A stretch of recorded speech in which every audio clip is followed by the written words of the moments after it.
One of the most common arguments you hear against the trap bar deadlift is that it doesn't hit your hinge dominant muscles enough. People say you're not bending over as much, so you're not training your posterior chain. And yeah, that's true to a degree.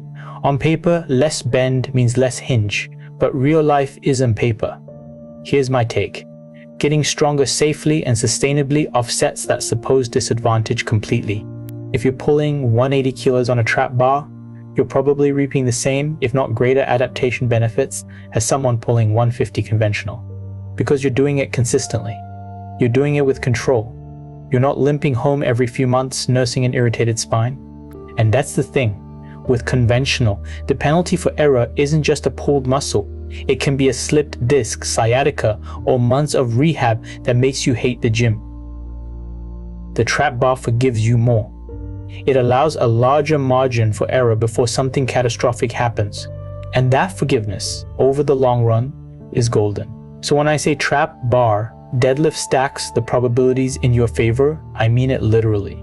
A safer lift that lets you train more often, recover faster, and stay injury-free for years.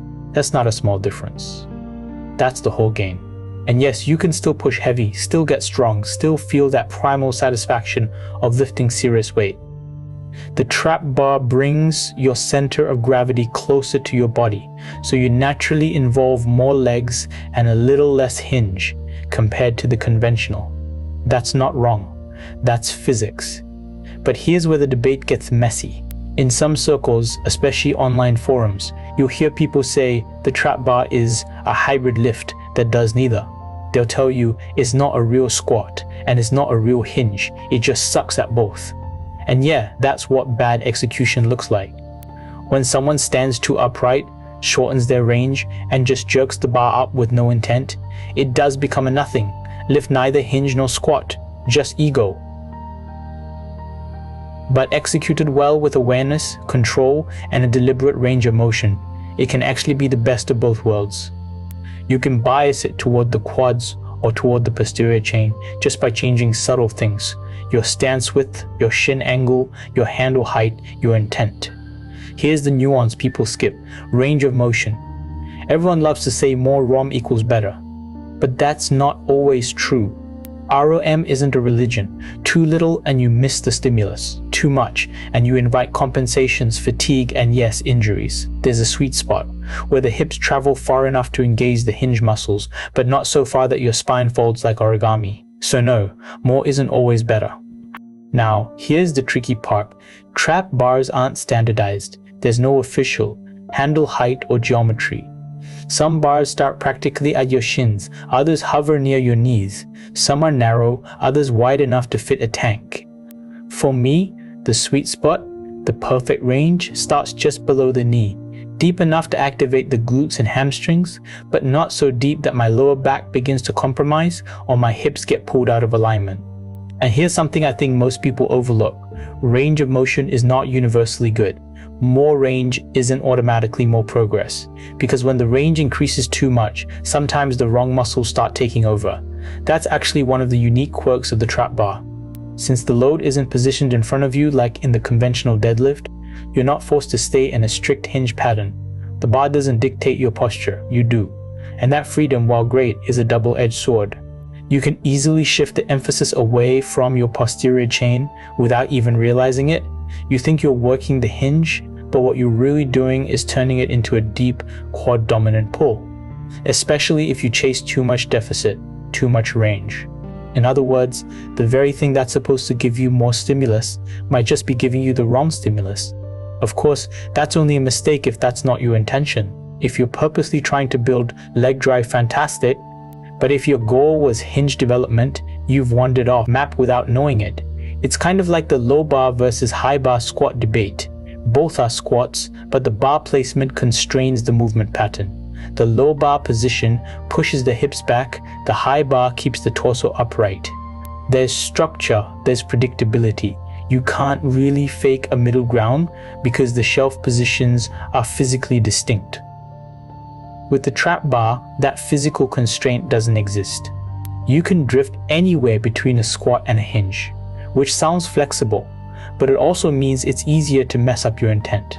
So yeah, that's the blessing and the curse of the trap bar. Freedom without guardrails. That's why I always emphasize intent over form templates. You've got to know what adaptation you're chasing, or else your body will just find the easiest path to move the weight, not the most effective one. Let's talk about going too low.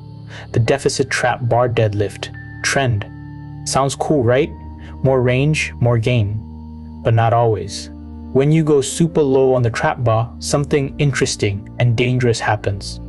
You start relying on explosivity instead of tension. You explode out of the bottom, generate massive peak power, and then coast through the top half. That's momentum doing the work, not muscle. Think of it like this. The trap bar deadlift is like throwing a ball straight up. The effort happens at launch. The rest of the motion is coasting. The conventional deadlift, in contrast, is like stacking a heavy suitcase on the top shelf, constant tension through the entire range. No free ride. No momentum. Now, that doesn't mean the trap bar can't do control.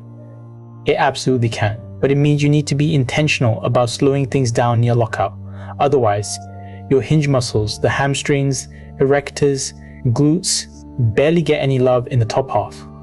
So yes, more ROM isn't always better. Sometimes it just gives you a longer runway to make the same mistake faster. Every lift exists somewhere along the squat hinge continuum. None of them are pure. The trap bar is just more adjustable. You can bias it toward legs or hinge a little closer, hips a little higher, torso a little forward. Each version has its own flavor. When done consciously, it can become the perfect hybrid. But when done lazily, it becomes a confused lift that benefits nothing. You can turn it into a quad killer, a posterior chain builder, or an ego lift. The bar doesn't decide. You do. Most of us talk about risk in terms of individual reps or sessions. Oh, I won't get injured today. Let's say the conventional has just a slightly higher risk per rep, maybe 1%. Tiny, right? But across thousands of sessions, across years, that 1% compounds. It's like flipping a coin every week for the rest of your life. Eventually, that probability stacks up.